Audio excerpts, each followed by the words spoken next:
Hello and welcome to our daily V News. As usual, here come the headlines. Government and legislative leaders receive U.S. Senator. Domestic shrimp exporters push shipments to Asian markets. Vietnam expects to send 90,000 laborers abroad this year. Coach stations busy during Tết holiday.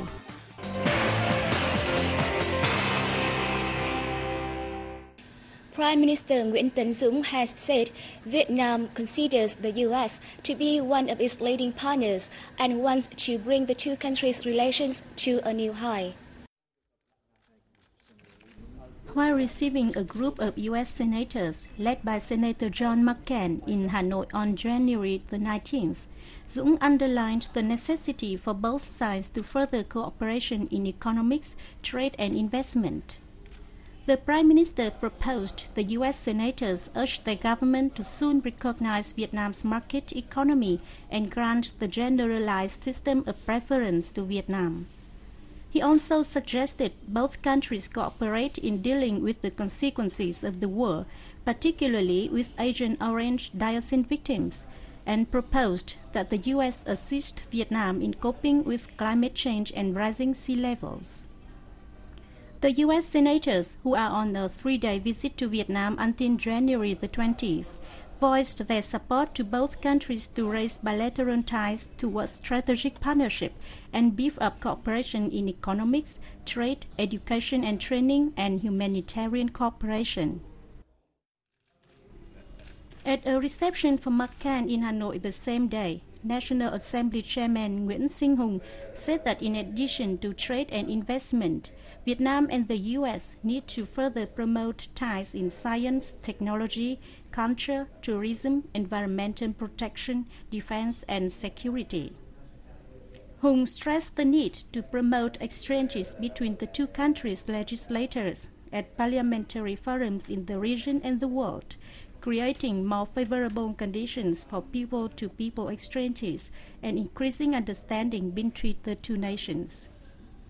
McCain said he hopes the two legislative bodies will further strengthen cooperation and share experience in law building and supervision of national projects. He also pledged strong interest in Vietnam's development as well as its socio-economic achievements in the near future. On the same day, Foreign Minister Phạm Bình Minh and Defense Minister Phùng Quang Thanh hosted receptions for the U.S. senators. President Trương Tấn Sang has applauded the Navy forces' resolve in national defense and maintaining a peaceful environment during his state visit to the Navy High Command on January the 20th.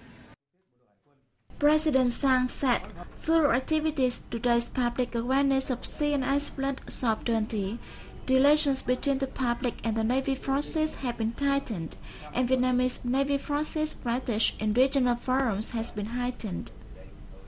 He called on the forces to increase training, boost external threats in national defense, and raise the responsibilities in protecting sea and ice flood sovereignty. Navy Commander Admiral Nguyễn Văn Hiến said, in 2011, the Vietnamese Navy forces effectively performed their tasks of protecting the country's sea and ice flood sovereignty and rescue at sea. The Navy High Command also carried out activities to celebrate the 50th anniversary of the Ho Chi Minh Trail at sea, he said.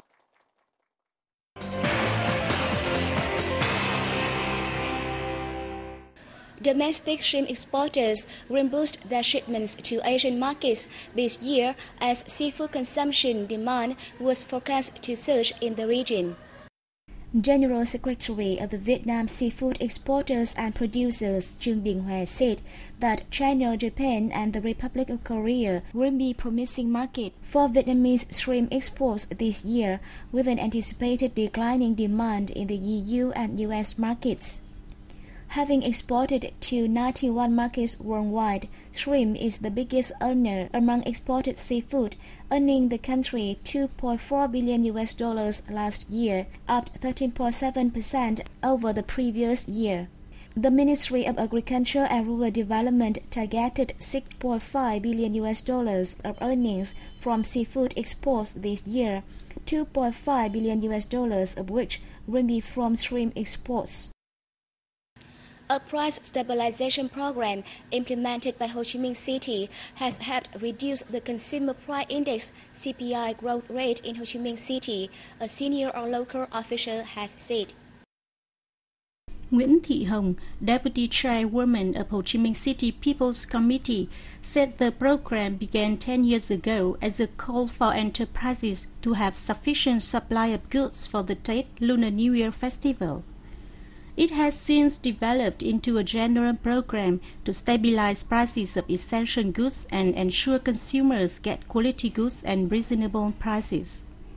From the initial target of controlling prices of essential goods, the program has also had impacts on prices of other commodities in the domestic market and thus helped reduce CPI growth rates across the country. Hong said that for the 3 months before Tet this year, enterprises participating in the program reserved goods valued at $265 million, accounting for 30 to 40% of the demand of the local market in this period. The development of the networks of stalls and shops selling goods under the program lasting from April 2011 to the end of March this year has had an impact on the living standards of the low-income laborers and people in remote areas. Essential goods under the program are rice, sugar, cooking oil, processed foods, vegetable and fruits, livestock and poultry meat, eggs, and seafood and aqua products. Vietnam is expected to send 90,000 laborers abroad this year, nearly 2,000 more than last year's figure. The Overseas Labor Management Department said it will focus on markets that offer high income and are safe and suitable for Vietnamese workers, such as Taiwan, Japan, and the Republic of Korea. The department will also continue activities to open up new labor export markets, such as the US, Australia, and Canada, while increasing the outflow to the Middle East when conditions are suitable. The Ministry of Labor, War Invalids and Social Affairs said it will give priority this year to sending laborers abroad from the country's 62 poorest districts. Last year, Vietnam sent 88,300 laborers abroad, exceeding the country's target of 87,000. The ministry said this is very significant because 2011 was a year full of difficulties for the labor export sector, given the world economic crisis and political instability in many countries.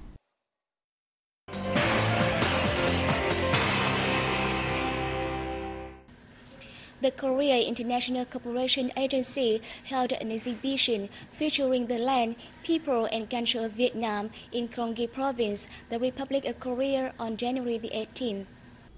Under the theme Friendship, the Centennial Relations, the exhibition forms part of activities to mark the 20th anniversary of the Vietnam Republic of Korea diplomatic ties.